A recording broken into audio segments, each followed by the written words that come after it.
di majelis yang mulia ini dalam rangka merayakan haul orang tua daripada sahibul bait almarhum Bapak Muhammad Saleh bin Ahmad Fuad. Sudah sama-sama kita baca Al-Quran, zikir, tahlil, serta salawat kepada Nabi Muhammad SAW. Mudah-mudahan bacaan kita dari awal hingga akhir diterima oleh Allah Subhanahu wa Ta'ala, dan kita hadiahkan khususnya buat sahibul haul Bapak Muhammad Saleh bin Ahmad Fuad, juga yang tercantum namanya di kertas ini, juga orang-orang tua kita semuanya yang sudah mendahului kita, agar Allah ampuni segala dosanya, Allah terima amal ibadahnya, Allah lapangkan kuburnya, Allah jadikan kuburnya raudhah min riyadil jannah, amin ya rabbal. Hadirin hadirat jamaah sekalian yang dimuliakan Allah,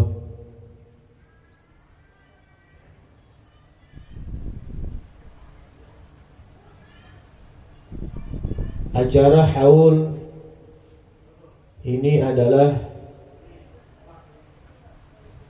acara tahunan, ya, diambil dari kata-kata haulun, 1 tahun. Kalau di bab zakat, ya, ada namanya syurutuz zakah, minha bulughul haul, sampainya 1 tahun. Tuh haul artinya 1 tahun. Ini juga acara haul, nemu tahun wafatnya almarhum, itu acara haul. Ini acara haul salah satu dari kebaktian anak kepada orang tua. Karena baktinya anak kepada orang tua tidak putus dengan kematian. Jadi berbakti kepada orang tua, ketika orang tua kita masih hidup, kita harus berbakti. Juga ketika orang tua kita sudah meninggal dunia pun kita harus berbakti. Kalau orang tua kita masih hidup, bagaimana cara kebaktian kita sama orang tua? Dikatakan di dalam Al-Quran, wa qadha rabbuka alla ta'budu illa iyyahu wa bil walidaini ihsana. Allah telah memerintahkan, janganlah kita menyembah selain kepada Allah Subhanahu wa Ta'ala. Janganlah kita menyembah kepada sesembahan selain Allah. Dan kepada orang tua harus berbuat baik, berbakti, harus berbuat baik. Artinya harus berbuat baik, harus melaksanakan kewajiban kita kepada orang tua. Diteruskan lagi ayatnya, imma yablughanna 'indakal kibara ahaduhuma aw kilahuma fala taqul lahumā uff. Kalau kalian ngalamin orang tua kalian sudah dalam keadaan tua, ya, sudah dalam keadaan tua, fala taqul lahumā uff, jangan kalian berkata ah sama orang tua. Ah aja nggak boleh tuh. Mengeluarkan kalimat bantahan yang sedikit, ah aja nggak boleh. Wala taqul lahumā uff wa qul lahumā qawlan karīmā. Katakan kepada keduanya dengan perkataan yang mulia. Itu adab anak kepada orang tuh. Ngomong harus lemah lembut. Dipanggil orang tua, tong, fulan, Iya bu, iya mah, iya pak. Nyautnya tuh harus dengan lemah lembut. Jangan samakan ya, kita nyaut panggilan teman kita sama panggilan orang tua, jangan disamain, bedain. Kalau orang tua manggil harus sautannya dengan sautan yang lembut, benar. Iyanya, kalau orang Bekasi begitu. Atau kalau orang dulu jawabnya saya, fulan, saya, itu lebih lembut lagi. Sautan yang paling lembut saya, atau kalau bahasa Arab labbaik, labbaikum, iya. Jangan kalau dipanggil sama orang tua, tolong, iya nya, namanya ngapa sih nya manggil dulunya. Nah ini salah satu perkataan yang tidak baik kepada orang tua. Jadi ngomong harus lemah lembut kepada orang tua ya. Kemudian harus taat perintah orang tua, harus taat. Jangan durhaka ya. Jangan lagi perintah yang berlawanan dengan perkara yang mubah. Perintah yang berlawanan dengan perkara yang sunnah aja harus kita taati. Nanti lagi sholat sunnah nih, udah takbir, Allahu Akbar, dipanggil orang tua, fulan, batalin. Batalin. Kenapa sebabnya batalin? Karena panggilan orang tua hukumnya sholatnya hukumnya Kalau sholat wajib nggak boleh batalin karena dua-duanya wajib. Tapi kalau sholat sunnah batalin. Apalagi perkara yang mubah. Nya, saya jalan dulu ya, mau main, jangan tong temeninnya di sini. Kalau anak yang taat, iyanya begitu mestinya. Saya sering cerita, ya, Sayyidina Uwais Al-Qarani dalam riwayat pengen banget ketemu Rasulullah. Pengen banget ketemu Rasulullah. Bukan pengen main ke rumah temen. Ya, bukan pengen ngayap, ya, pengen ketemu Nabi. Kalau bahasa kita, nya, saya pengen ketemu Rasulullah. Kata ibunya, wes, kalau kamu pergi, nya siapa yang nemenin di sini? Ini kalau bahasa Bekasi. Iyanya nggak pergi, Pak. Padahal setiap tahun selalu dengerin cerita orang yang pulang dari Madinah. Ini Sayyidina Uwais hidup di zaman Nabi, tapi belum pernah ketemu Nabi karena taat sama orang tua. Nabi ini, Pak, bukannya wali, bukan kiai, bukan habaib, bukan orang soleh lagi, udah biangnya orang soleh, Nabi Muhammad. Ente mau kenal sama seluruh wali lagi, cium tangan seluruh wali, cium tangan seluruh habaib, cium tangan seluruh kiai. Ente durhaka sama orang tua, nggak ada manfaatnya di sisi Allah Subhanahu. Nggak ada sama sekali. Jangan bangga ente bisa berteman, ente bisa cium tangan sama ribuan wali. Jangan bangga kalau ente sama orang tua durhaka. Nggak ada manfaat. Jangan lagi cium tangan, jangan lagi ketemu wali. Sholat, orang sholat aja tidak dianggap sama Allah kalau durhaka sama orang tuh. Kata Nabi, la sholata li'uquqil walidain. Tidak ada sholat bagi orang yang durhaka sama orang tuh. Tidak ada sholat. Percuma tunggang tungging ente. Kalau ente sama orang tua durhaka, percuma. Lihat Nabi Allah Ismail. Salah satu penyebab beliau menjadi nabi adalah karena ketaatan beliau sama orang tuh. Itu salah satunya. Mau dipotong, iya, nurut. Ya Ismail, ini babak diperintah sama Allah suruh motong kamu. Iya, Pak. Mau dipotong, Pak. Bocah sekarang jangan lagi mau dipotong, disuruh mondok aja susah banget. Bocah sekarang tuh apalagi mau dipotong, tong, bapak ngomong pengen motong lu, bapak udah gila, Pak. Bocah sekarang. Jadi Sayyidina Uwais hidup di zaman Nabi. Pengen ketemu Nabi, izin setiap tahun sama ibunya, nggak pernah diizinin. Karena ibunya sendiri. Tapi Sayyidina Uwais selalu taat. Iya bu, nggak ngelawan nggak? Ya ibu mah enggak. Iya bu. Tahu apa yang dia dapatkan dengan sebab ketaatan dia sama orang tua? Dia mendapatkan derajat yang tinggi di sisi Allah Subhanahu. Walaupun dia belum pernah ketemu Nabi, tapi Nabi sebut namanya. Nabi pesan sama Sayyidina Umar, sama Sayyidina Ali. Ya Umar, ya Ali, kalau kalian nanti suatu saat bertemu seseorang dari Yaman dia yang bernama Uwais, disebut namanya sama Rasulullah. Padahal belum pernah ketemu. Sayyidina Uwais belum pernah ketemu Nabi, tapi Sayyidina Uwais kenal Nabi karena nyohor, masyhur. Nabi belum pernah ketemu Sayyidina Uwais, tapi disebut namanya sama Rasulullah.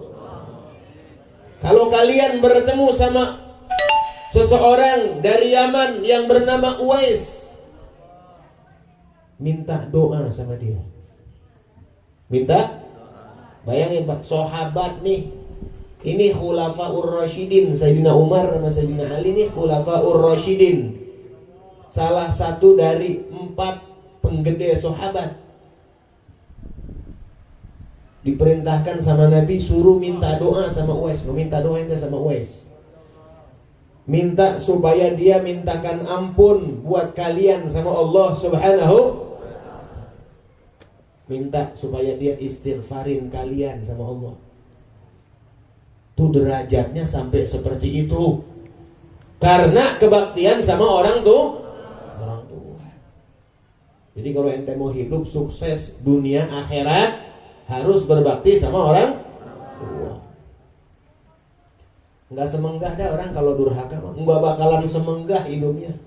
La fid dunya wala fil akhirah. Orang kalau durhaka sama orang tua, nggak bakalan bener hidupnya. Nggak di dunia, nggak di akhirat.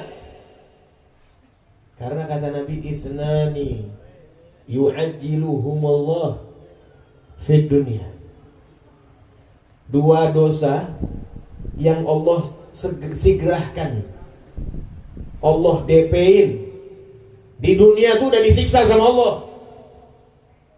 Yang pertama al-baghyu, zalim. Kalau kita zalimin orang, di dunia dibalas kezaliman kita. Yang pertama. Yang kedua, wa'uqul walidain, dan durhaka sama orang tuh. Di dunia hidupnya keseksa, nggak bakalan semoga, nggak bakalan bener. Kalau ibarat pohon, ke atas enggak berpucuk, ke bawah enggak berakar. Merinding tuh pohon.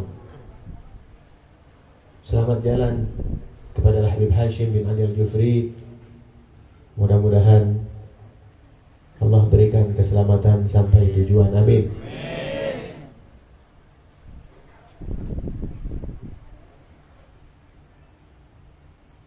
Ada satu cerita lagi penutup ya, karena tadi dipesan ngomongnya dikit aja biar banyak. Saya juga pengennya dikit aja ngomong ke bawah ya. Soalnya perut udah keroncongan ini. Satu lagi cerita. Nabi Musa pernah bertanya kepada Allah,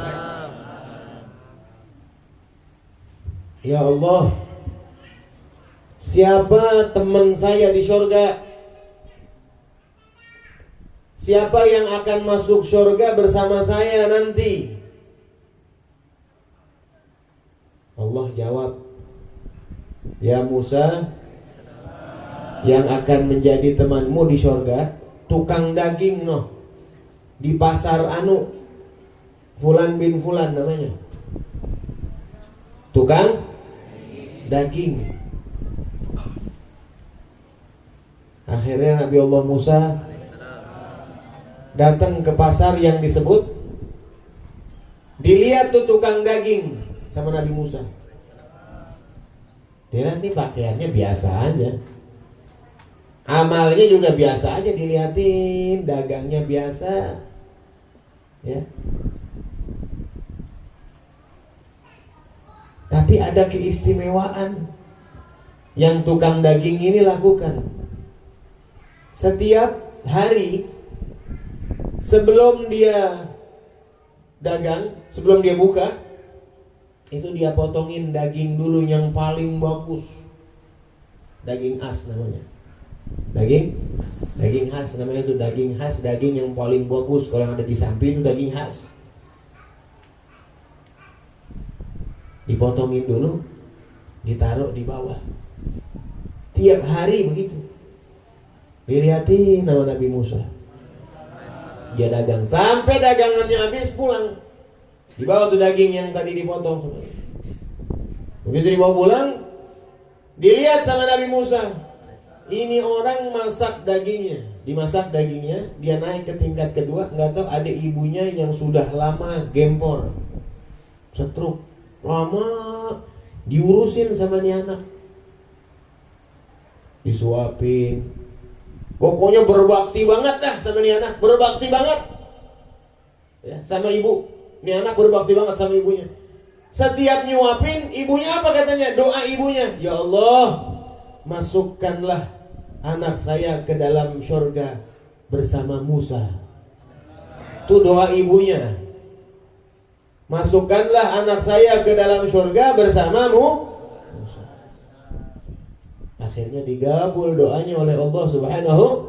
Karena doa orang tua buat anak seperti doa Nabi buat umat.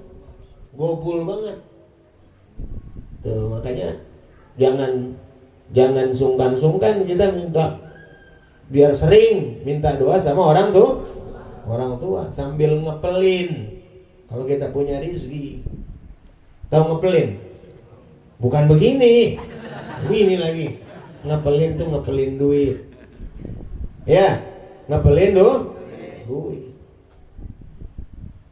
Kita tiap hari ngasih bini kita gak? Tiap hari ngasih duit gak sama bini kita? Ngasih kan? Sama orang tua kudu lebih ngasih. Kalau kita dapat gajian, datang ke rumah orang tua, "Nya, saya baru dapat gajian nih, Nya. Ini ada rezeki sedikit buatnya." Orang tua dulu samperin kalau kita pengen berkah. Berkah dah hidupnya dunia akhirat. Orang hadiah sama orang lain aja berkah. Nginfakin hartanya sama orang lain aja berkah, apalagi sama orang tua. Jangan kayak takut sama bini. Takut sama bini kadang-kadang. Nya pegangnya dikitnya. Jangan ngomong bini saya ya. Ya, laki begitu. Pakai rok. Apalah dia yang nyari duit. Nggak mesti takut. Ini kadang-kadang zaman sekarang banyak laki yang lebih ngebela istrinya daripada emaknya. Banyak tuh yang begitu. Dia lebih sayang sama istrinya daripada mamanya. Padahal emaknya yang ngurusin dia. Nggak mungkin ada dia kalau nggak sebab orang tua. Logikanya mah begini aja nih, logika. Kalau ibu nggak ada, bisa dicari apa nggak? Bisa dicari nggak? Kalau bini nggak ada, bisa dicari nggak? Udah, logikanya begitu aja. Maaf ini mah. Seorang istri jangan, lah Habib masa ngomongnya begitu. Jangan begitu. Ini saya lagi ngajarin, kalau ada seorang perempuan yang punya anak, anaknya berbakti sama orang tua, mestinya tuh bini girang. Karena nih anak pasti diberikan keberkahan hidupnya sama Allah. Kalau nih anak berkah, bininya ikut senang apa enggak? Senang. Jangan ngajarin laki kita jadi orang yang sengsara. Jangan ngajarin laki kita jadi orang yang berdosa. Jangan. Akhirnya hidupnya disempitin sama Allah. Kalau udah sempit, bini-bini juga yang pusing. Benar apa enggak? Mestinya nih bini kalau yang benar-benar taat sama orang, sama laki, sayang sama mertua, sama orang tuanya, dikasih duit belanja. Neng duit belanja. Bang, abang sebelum ngasih saya nih, abang udah ngasih Nya belum? Saya mah kedua, ketiga juga boleh, nomor sekian juga boleh. Yang penting Nya dulu abang kasih. Nya lebih penting, Nya yang ngurusin abang, Nya yang sayang sama abang. Begitu kudunya mah. Ada gak yang begitu tuh? Langka kon. Mesti begitu. Harus begitu. Ini maka agak tempo-tempo. Lah, orang bini ngasih bini, ini ada bini, lakinya ngasih emaknya, cemburu. Banyak yang gitu. Nah, ini kan namanya ngajarin kurang ajar. Jangan. Bukan seperti itu ajaran Nabi Muhammad sallallahu alaihi wasallam. Kalau laki mah tetap aja taatnya kudu sama orang tua. Kalau istri taatnya kudunya sama laki. Begitu baru hidup benar. Itu baru hidup benar begitu. Nah, ini para hadirin jamaah sekalian. Mudah-mudahan ya kita doakan sekali lagi agar almarhum ya Bapak Muhammad Saleh bin Ahmad Fuad ya, mudah-mudahan Allah ampuni segala dosanya, Allah terima amal ibadahnya, Allah lapangkan kuburnya, dan Allah jadikan kuburnya raudhah min riyadil. Nah, inilah salah satu kebaktian anak kepada orang tua ketika orang tua sudah nggak ada. Banyak mendoakan orang tua, kirimin Fatihah, kirimin hadiah buat orang tua, karena mereka menunggu doa dari anak, terutama wa waladin shalihin yad'ulah, anak yang soleh yang berdoa buat orang tuanya. Ini yang ditunggu-tunggu oleh orang tua. Salah satu kebaktian anak kepada orang tua, banyak berdoa. Tiap hari baca Rabbighfirli wa liwalidayya warhamhuma kama rabbayani shaghira. Amin ya rabbal alamin. Sekian yang saya sampaikan, semoga bermanfaat buat kita semuanya. Wal afu minkum, hadanallahu wa iyyakum ajma'in. Wassalamualaikum warahmatullahi wabarakatuh.